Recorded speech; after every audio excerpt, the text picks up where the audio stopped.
Hello there, this is AD Robles, and you're listening to AD on the Fight, Laugh, Feast Network. All right, let's get started today. AD Robles, as always. I've been this way the entire time on YouTube and on the Fight, Laugh, Feast Network. I am here to help. That's right, that's what I'm here for. I'm here to help. And so I wanted to talk about something that I've seen quite a few people talking about online and on YouTube. In fact, John Harris did a panel live stream last night. I have not watched it yet, and I'm looking forward to watching it today at the gym, and or I guess listening to it. You can't really watch while you're working out, but you could listen. Anyway, and it's all about, kind of what to do with all of the people that, they were against us at first, and we were talking about the woke stuff, and they were very upset about our rhetoric and all that kind of stuff. And now, though, in 2024, they are coming around. You know what I mean? And some of them are I even saw, this even applies to the conversation about Christian nationalism and LGBT and all this kind of stuff, right? People are coming around, and some people are just kind of changing their tune, and they're not really acknowledging the fact that they were, kind of woke the other day, kind of thing. And then some of them are actually apologizing and saying, I was wrong. I shouldn't have said the things that I was saying, or at least I shouldn't have said it as aggressively as I was saying it before, because some of these brothers out here are good guys, and I disagree with them on some things, but they are right on a lot of things. And so there certainly seems to be a bit of a shifting in the tide going on in 2024. And people are having conversations on what to do. I mean, should I say, "See, told you so, you're an idiot," something like that? Or should I just be welcoming them with open arms, that kind of thing? And I'm here to help, because this is something I've been anticipating for years at this point. And I was saying it, I was seeing little signs of it years ago, and I probably jumped the gun, but what I wanted to do at the time was encourage these people. Look, I understand, we were at odds, but we can be friends. You know what I mean? We can be friends. I'm here to help. I've been thinking about this for a long time. And if you look at my old content, I was even watching some of my old content about guys like Andrew Walker, for example, and a few others, kind of encouraging this exact thing. So to see it actually all come to fruition with a lot of people is very, very satisfying. So I wanted to offer my 2 cents, because I've been thinking about this for a while, and I've got some advice for the people that are coming around, and I've also got some advice for the people that have been here for a long time and might be tempted to be like, "I told you so, you're an idiot," that kind of thing. And so we're going to start with them, because, brothers, this is the thing. We've been on the front lines for a long time, some longer than others, some longer than me.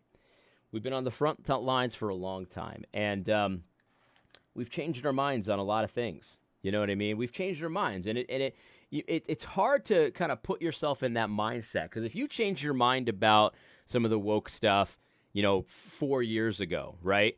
It's hard to remember yourself when you were kind of buying some of that stuff. And someone was telling me the other day that I've changed my tune on Trump. I used to make fun of Trump, and now I'm pro-Trump and stuff like that.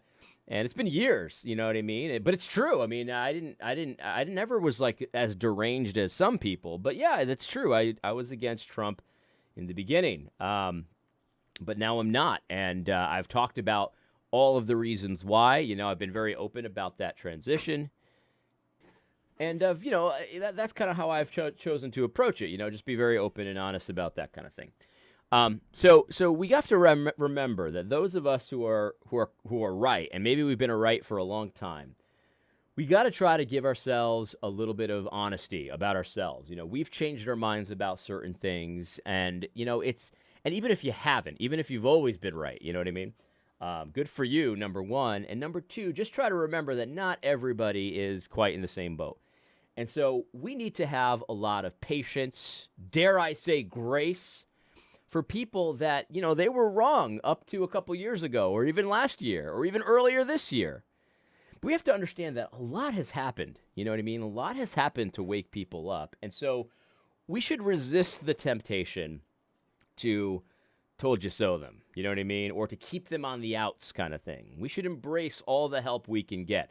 That does not mean, though, that they get to be movers and shakers. They get to be shot callers in what we're doing right now, because they haven't earned that yet. You know what I mean? If you just came to your senses yesterday and now you're like, well, yeah, woke is bad and LGBT is bad and Christian nationalism, I mean, I'm not a total agreement, but I'm definitely not a pagan nationalist. I'm not a secularist.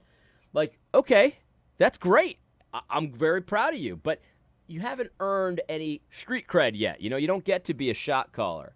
And so, you know, that's different than like complete trust. You see what I'm saying? We can forgive people, and it's not really even forgiveness, although it is kind of forgiveness, actually, now that I think about it. We can forgive people, and we can welcome them into the fold, and we can welcome their support and all of that kind of thing. That doesn't mean they get to be sort of shot callers, calling the shots. And actually, I've drawn a very helpful diagram, and you see it on the screen right now. We'll go over it in just a minute. But this diagram kind of tells you what I believe that these people that are kind of coming around, they're changing their tune, they're getting red pilled, so to say, what they should be up to. So that's for my side. For the people that have been right for a longer time, you know, that's what I think you should do. You should welcome the help. You should welcome them with open arms. However, they have to earn their trust, man, just like all of us did. You know what I mean? There was a time when nobody thought A.D. Robles had anything of value to say. And maybe a lot of you still don't. But over time, I've kind of earned my street cred. So people would be very surprised if tomorrow I said something ridiculous like Alistair Begg. You know what I mean? Like if I said, yeah, you know, if you got a gay wedding to go to, you should go to it. Yeah, Christians should go to a gay wedding just so that they don't think that you're one of those judgmental Christians, you know. As long as they know you're opposed to it, you could still go with a gift and celebrate with them. Even though you're opposed to it, you could celebrate with them. That's brain dead.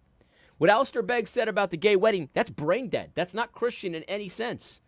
People would be very surprised if A.D. Robles one day said something stupid like that, because I've earned a certain amount of street cred. Now, that being said, I want to address the newcomers. I want to address the Andrew Walkers of the world. I want to address that kind of person that is, you know, man, you know, I was wrong. You know, some of these guys were right, and all that kind of stuff. You guys have a job to do. You are very helpful in this conversation. You know, I'm gonna speak in terms that you can understand. You know, it's just a conversation. You know, just a conversation.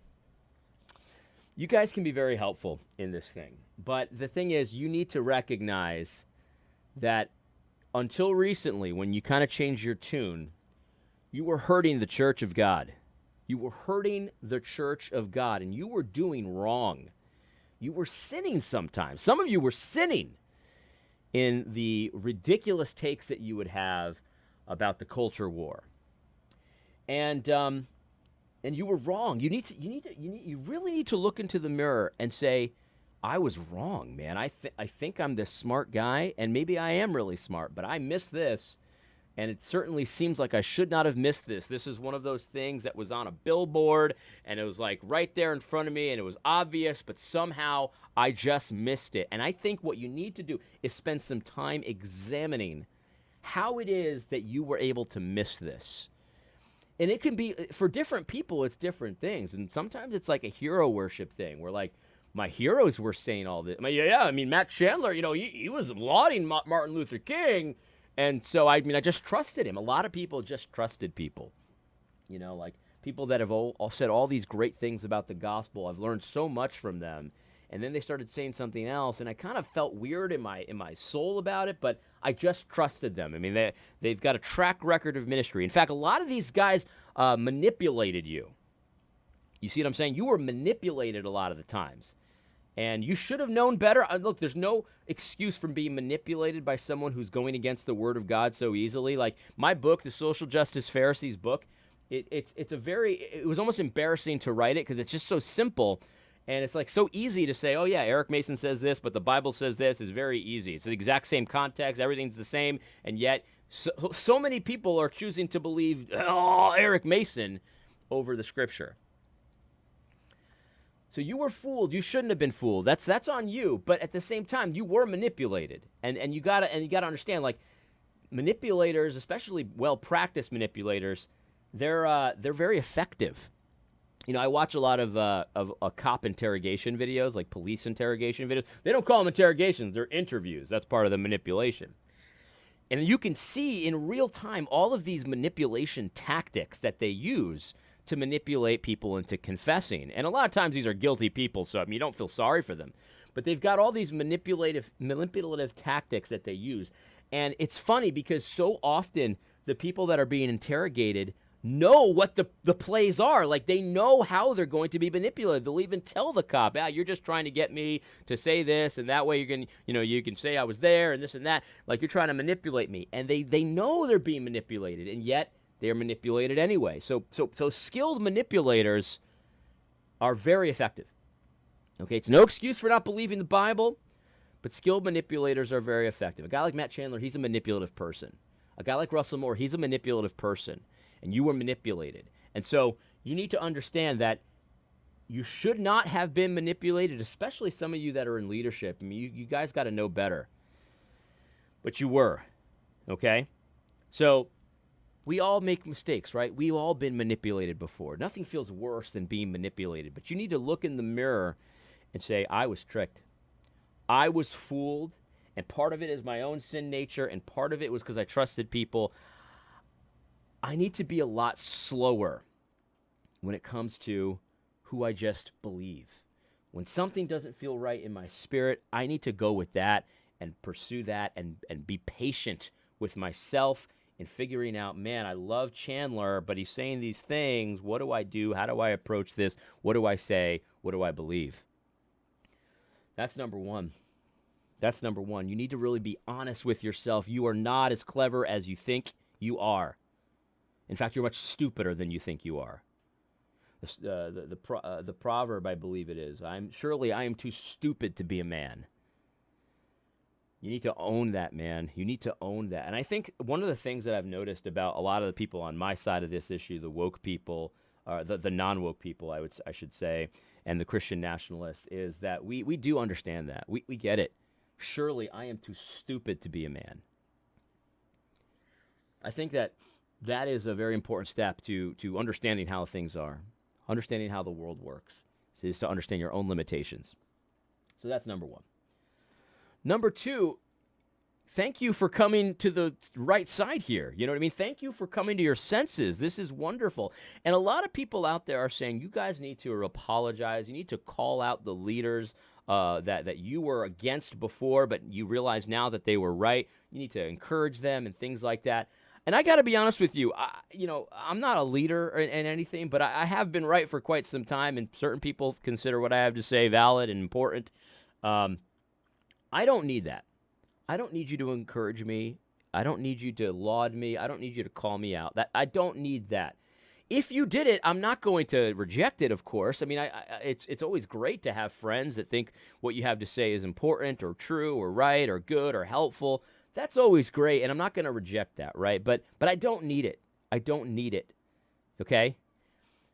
It would be nice for some people, because there are some people out there that have aspirations to really kind of make some changes, especially like in the SBC. I think of William Wolf and stuff like that. I think it would be nice to encourage some of those guys, but we actually don't need it. You don't have to do that, right? Your job is actually much simpler than that. It's much simpler than that, and that's where this helpful graphic that I spent hours coming up with this graphic.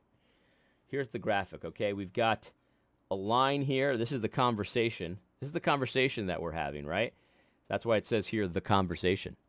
And I put a big welcome sign in red. See, welcome. We're welcoming you. Come on in. We can finally have a conversation. We can work together, and we can do the conversation, right? But we're in the same conversation. We have the same goals, but here's the trick. Ready? We have different roles. Okay, you need to recognize this, and you need to do your job, and you need to recognize your role, because it's very important. So here's the conversation, right? We're in the same team here, man. We're doing it. We're having the conversation. We're all kind of believing the same things now, right? And this is us over here, where the red arrow is pointing. This is us. I even wrote a helpful notation here. This is us, the people that were right the whole time, the people that you realize were right on a lot of things. You don't have to agree with us on everything, but here's us, and we're doing a lot of really hard work, right? We've been deadlifting, we've been squatting, so we're practiced, we've been training for this for a long time. And so we're over here, and we've got both hands on the wall, and we're pushing it forward. We're pushing the conversation forward because we're not quite there yet. There are lots of things that we need to really hash out and hammer through and all this kind of stuff. And a lot of the conversation over here is about Christian nationalism, and we're trying to figure that out. And we're pushing, and we're pushing, and we're moving it. This line over here where the conversation is, it needs to go over here. But we're pushing it towards there. We're not quite there yet, but we're pushing it. We're doing the hard work. We're doing the heavy lifting. And if I had time, again, I took hours to do this. If I had time, I would have put a lot of the pagans over here shooting at us, trying to get us to, or pushing back kind of thing. And we're pushing, and we're doing a good job. Okay, that's us. This is me. This is me right over here. Not just me, of course. You understand. And this is where you should be, where there's a big green check mark, because that's what you should be doing. You're over here, and this is where the conversation used to be, right? It used to be over here, and what you need to be doing right now is getting our flank, getting our six, right? Not our flank, our six. And you should be making this an impenetrable wall. This is the where we pushed the wall over here previously, and it took all this effort. This was us, but back in the time of MLK 50 and what was that other conference? T4G. We're pushing. This is where we got the wall, and now we need you to fortify this wall so that this wall it's this far and no further. Nobody could get through this wall. And so the stuff we were saying about Chandler and Russell Moore and Beth Moore and Amy Bird and all that kind of stuff that you all know we were right about the entire time, we were right about it.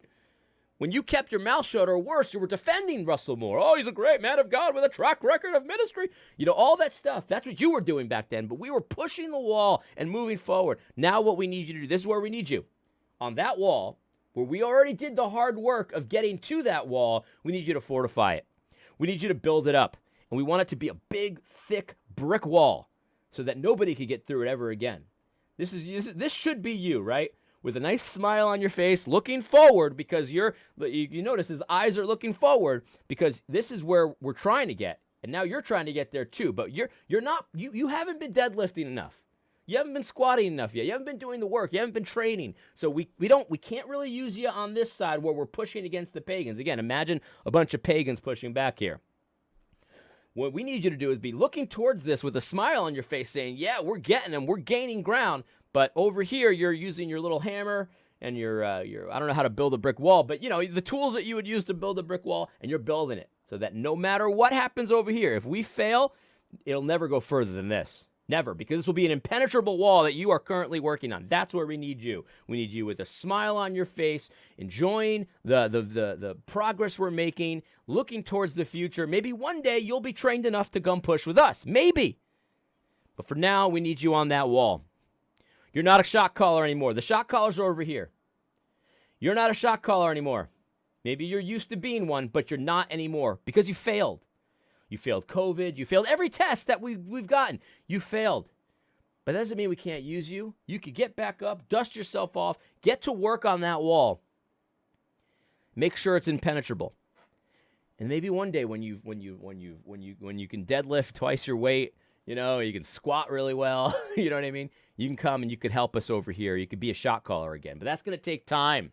It's going to take effort. It's going to take practice. This is where you should be. And I put the arrow, this is you. I put the arrow in pink, not to insult your manhood, but because it's like a lighter version of red. So that's you. Here's where you freaking should not be under any circumstances.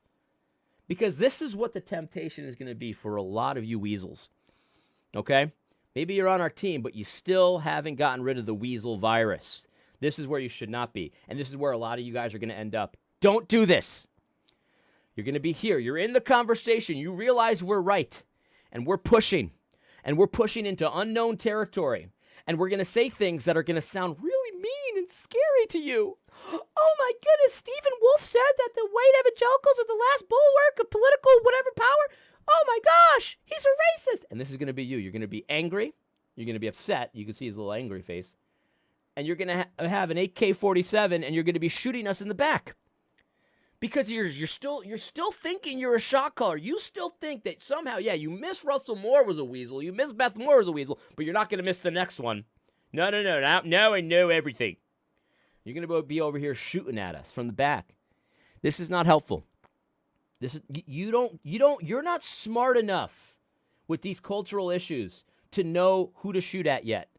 You don't get a gun. These are all metaphorical, by the way, in case I have any feds watching my channel. Metaphorical guns. You're not smart enough for that.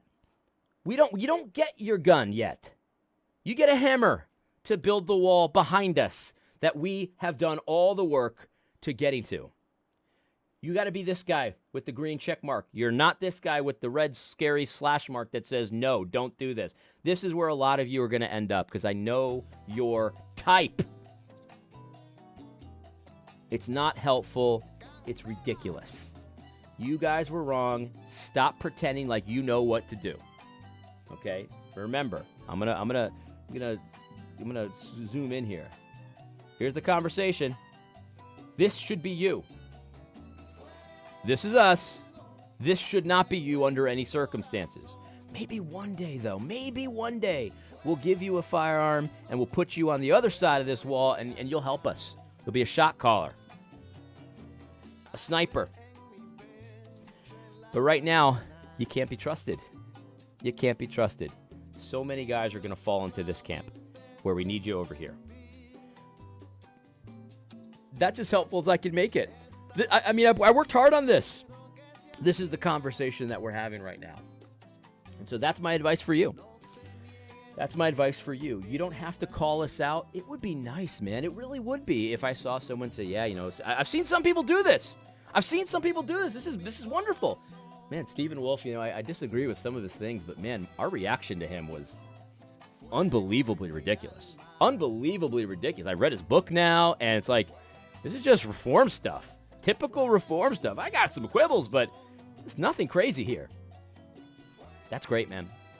That's really great. That's really wonderful. Thank you for doing that. Keep in mind, though, that you're still not sure. Look, being good at something takes work. It takes discipline. It takes reps. You're still not a shot caller, but you're on your way, man. You are on your way. Maybe. You just have to resist. I know the pressure is very intense to be this guy who's still tone policing, who's still, trying to be a shot caller, trying to say that everyone's a racist. I get it. The pressure is intense. Don't be this guy. Be this guy. See? That guy, not this guy. That guy, not this guy. Maybe one day you can join us over here, and that'd be wonderful. In any case, I think you get it. By the way, if you're listening to this on Fight Laugh Feast Network, you probably don't have any clue what I'm saying, but I would recommend you go to my Twitter feed where I'm going to put this wonderful diagram up for you to see. You're going to love it if you see this diagram. Or watch it on YouTube where I have the diagram up as I speak. I hope this was helpful. I hope this was wonderful. God bless.